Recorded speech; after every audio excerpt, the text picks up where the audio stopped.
everyone, welcome back to my channel. This is your official COVID-19 video from the Empowered Empath.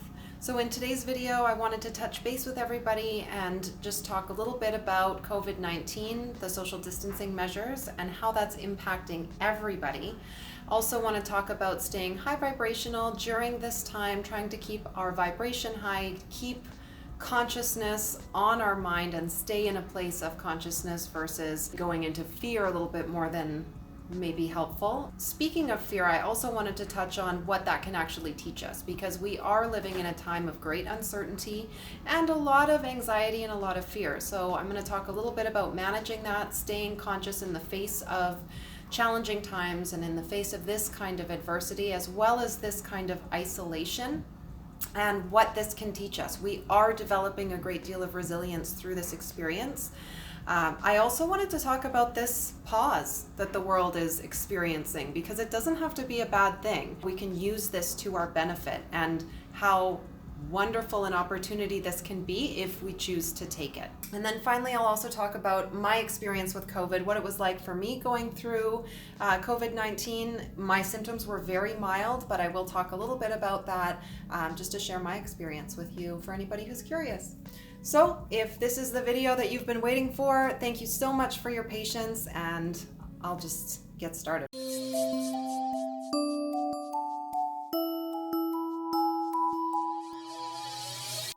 So the first thing I wanted to talk about is staying high vibrational, or staying conscious during these times. It is very difficult, especially when we're all expected to self-isolate and we maybe don't have access to those support structures or support systems that we typically would have access to.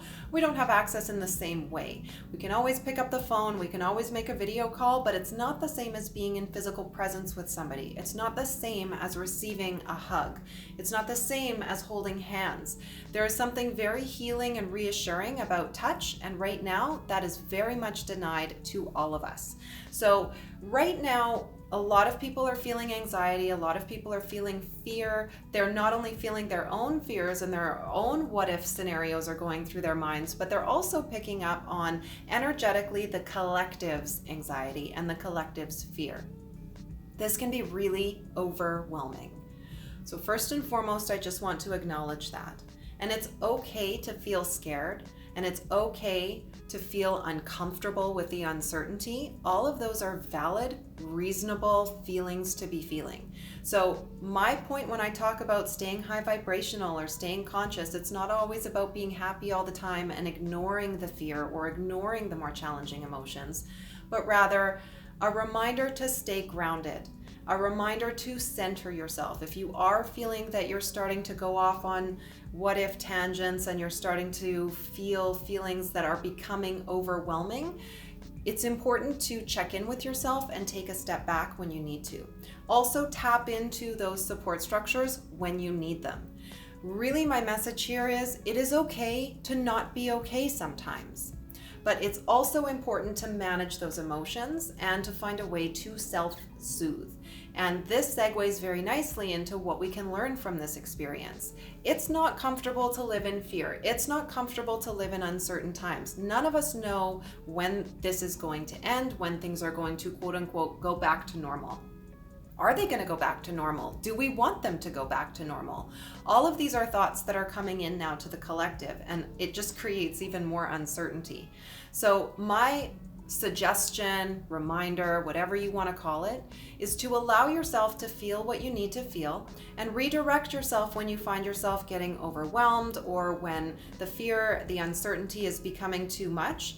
Look to your support people, look to your support structures to get the support that you need. Tap into that foundation that you have. We all have people that we go to when we're struggling, when we're scared, when we're having a tough time. And sometimes we really need to hear it's going to be okay. This is just a reminder, tap into that when you need it. There's nothing wrong with that, but also be aware of where you are emotionally and mentally in terms of your well-being. We have to really consciously practice self-care right now. Not only when we're going out and, self-care in terms of making sure we don't get sick, but also self-care in terms of our vibration. Allow yourself to feel the more challenging emotions. Allow yourself to have the fear. Part of this is becoming comfortable with uncertainty, becoming comfortable with the unknown. Life is supposed to be an adventure, and very, very many of us have gotten into routines where everything is predictable. We know what we're going to be doing next week. We know where we're going to be next year. And while sometimes this is a good thing and security is important, there also needs to be some spontaneity, some possibility for change, some possibility for things to shift and to surprise us. That's supposed to be part of the fun in life. So, I know that COVID-19 in this situation isn't fun per se, but it is opening us up to other possibilities and other potential futures.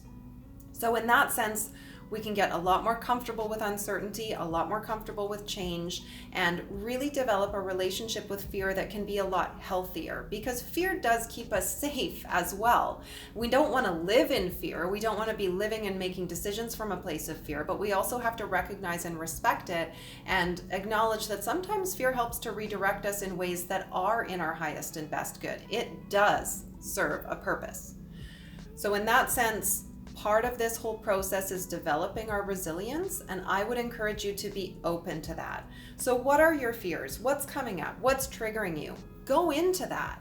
Work with those energies, because that is a form of self-discovery as well. So we can use this time to really delve into our inner world and get a better sense of ourselves, our fears, what's important to us, our values, the relationships that bring the most value to us as well. Many of us are likely having realizations about that also. We're cramped up in close spaces with people, and we're really getting to know not only them, but also ourselves and our own reactions. So be present with that process. Even if it's uncomfortable, I encourage you to be present with that process and present with yourself, which is going to segue nicely into this great pause. We are all experiencing this together. We are all in a great moment of pause. And we can use this opportunity to delve into our inner world in a really meaningful way. All of that inner work that, I don't have time for that. I don't have time to cry. I don't have time to deal with ABCD. Well, you know what? You have time now. There are no excuses anymore. So I would encourage everybody to take this time to commune with yourself as well. That might mean starting a spiritual practice like meditation, or maybe starting yoga, doing some sort of exercise activity. It might be a matter of journaling, whatever it is.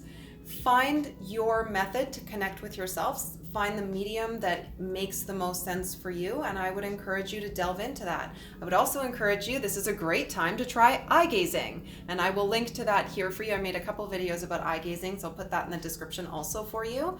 But this is a great way that you can get in touch with your inner world and bring to the surface some of the things that you didn't even realize were maybe percolating inside of you, or that were on your mind without even realizing that they were on your mind or on your heart. Use this time, and if you are exceptionally uncomfortable being alone with yourself, I'm going to tell you that's a red flag. It's important to be able to be alone with yourself. If you don't like spending time with you, why should other people like spending time with you? This is an awesome opportunity to really check in with yourself in that sense as well. What is the work that I've been putting off? What are the things that I'm afraid to look at? What are the aspects of self that I've been avoiding? And really get in touch with those. This can be an incredibly healing time. It's already a healing time for Mother Earth. She's taking advantage of our pause. We can too. We can do our internal cleanup, kind of clean up our backyard, so that when we come back into the regular world, we come back more whole, more complete, with a better picture of who we are, and maybe bringing a different version of ourselves forward that can interface with this world a little bit differently, that can make some of the changes that are going to make the world a better place and more of the place that we want to live in.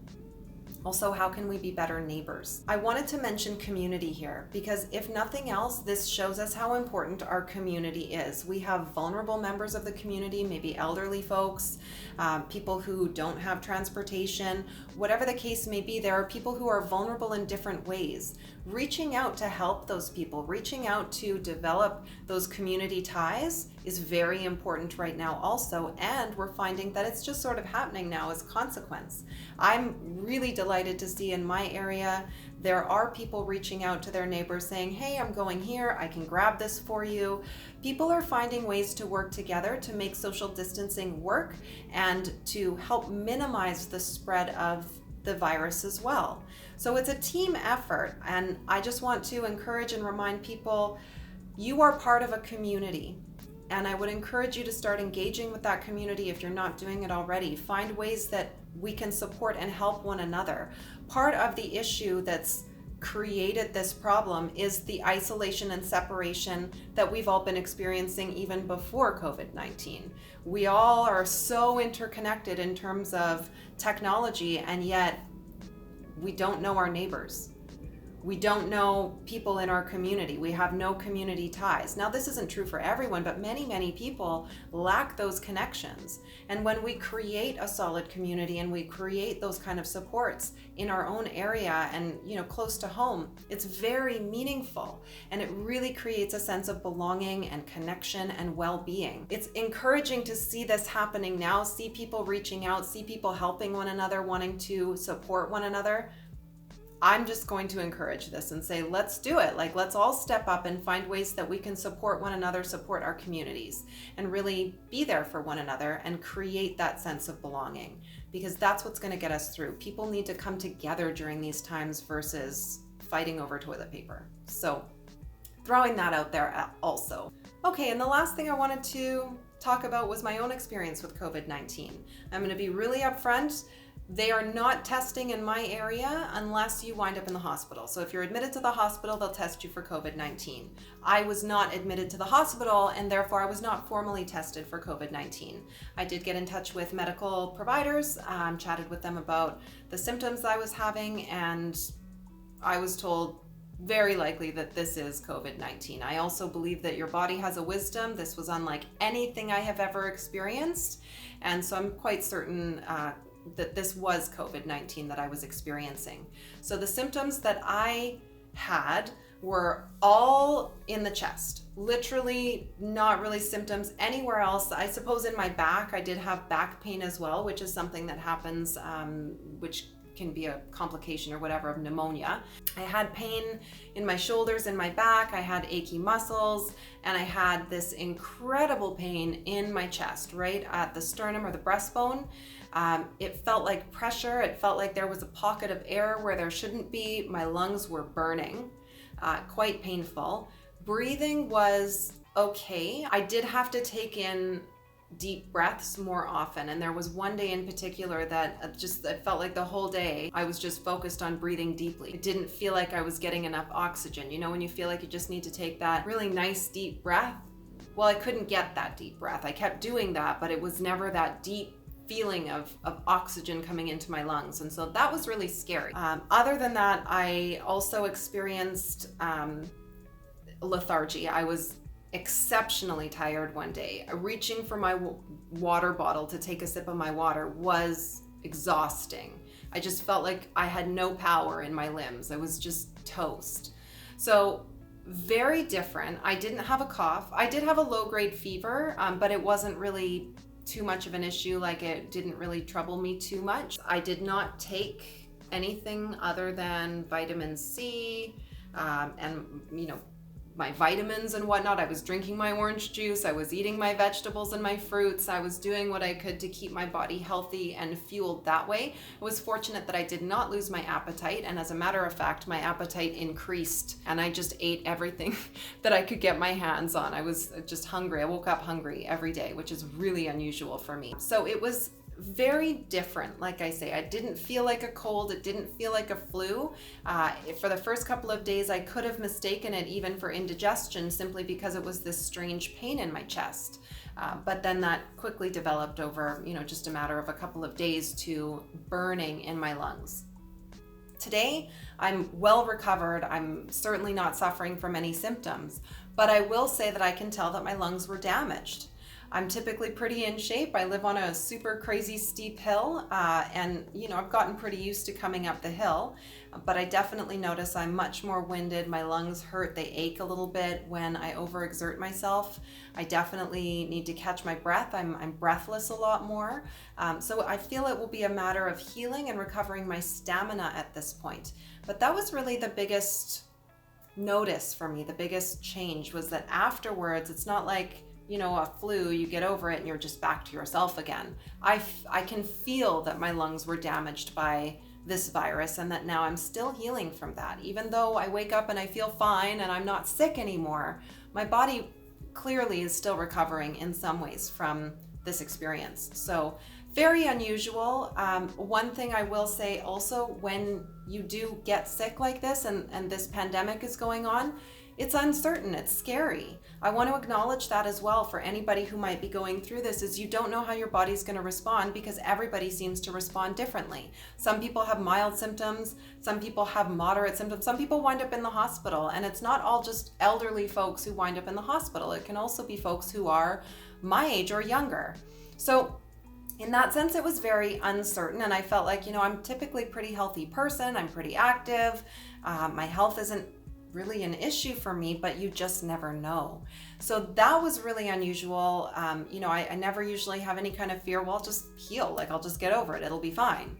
And in this case, I had to recognize that you hope that you'll be fine, but you really don't know. And you have to recognize that you really need to take that time for your body. So if you are noticing that you have any symptoms, or even if you're just starting, you have a day where you're low energy, take care of yourself. Please take the time that you need to get better. Rest if you feel like you need to rest. We have the time now to do this self-care, so let's do it. Take the time that you need to take to get better and care for your body, care for yourself, and listen to what your body is telling you. I'm also going to link to one of my other videos, Love Your Body. It's all about tuning into the internal wisdom of your body and opening up a dialogue with your body. I think now it's really timely for that kind of dialogue and that kind of internal communication. So I'm going to link to that also for you. Okay guys, the last thing that I want to acknowledge, and this is certainly last but not least, is our essential service workers.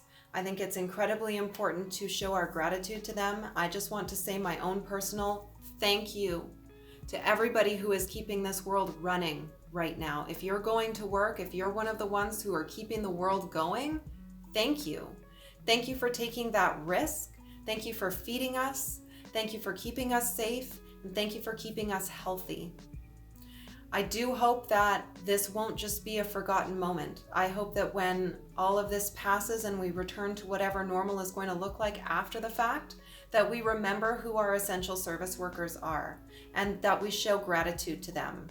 You are heroes right now. You are keeping us all going, and we all owe you a huge debt of gratitude. And I just want to express that gratitude, and I want to encourage anybody watching this video, if you have essential service workers in your life, say thank you. Show that gratitude on a one-to-one basis. I know we can't really do it face-to-face right now, but when the time comes, let's all do something for those essential service workers in our lives to show that gratitude. And let's not forget who they are, because that's an important lesson that we can take away from this as well. That's all I have for you today. I want to say thank you again for being patient with me. I know that this video was delayed. I was hoping to get this one out like a week after my last video, but every time I say that, something happens, and this time it was COVID-19, so sorry about that. I'm going to stop promising videos in any kind of time frame because it just seems I always get thwarted. But anyway, thank you so much for your patience, and I do have other videos that are coming. I'm going to create some more fun videos, what you can do during quarantine or self-isolation. So I've got some of those coming for you. Thanks so much for watching. As always, if my content resonates with you, please subscribe before you go, hit the like button, all that good stuff. Show me some love. Also, if you want to learn more about my practice, you can visit tarotbyseraphim.ca or Tarot by Seraphim on Facebook. And as always, I also invite you to join us on the Empowered Empath Facebook group, and I'll link to all that stuff in the description below. Thanks so much for watching. Blessings and health to everybody. We'll catch you next time.